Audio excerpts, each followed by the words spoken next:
என்னை பொறுத்தவரை நண்பர்களை நான் கடவுளுடைய அவதாரமாக தூதுவர்களாக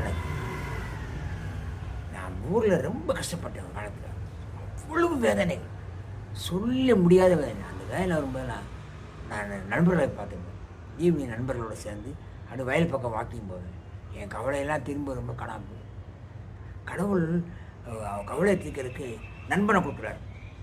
அந்த நண்பன் நல்லவனாக கெட்டவனான்னு பார்க்க வேண்டிய ஒரு அடிப்படை அறிவு உங்கள்கிட்ட இருந்தால் அது போதும். நீ நல்லவனை சுற்றி தப்பான பழக்கத்துக்கு போய் ஆளாயிட்டேன்னா நீங்கள் சேர்ந்து அவனோட போக வேண்டியதான். அவன் அழிகிற மாதிரி நீங்கள் அழிஞ்சிருவீங்க. எனவே நீங்கள் கடவுளுடைய அருளோடு நண்பனை நம்புங்க. ஆனால் நண்பனை கொடுத்தது கடவுள். நீங்கள் கடவுள் உங்களுக்கு வள்ளித்துணையாக வருவார், உங்கள் கூடவே வருவார், உங்கள் பின்னாலே வருவார். அதுதான் அந்த டாக்டர் மிகப்பெரிய உண்மை.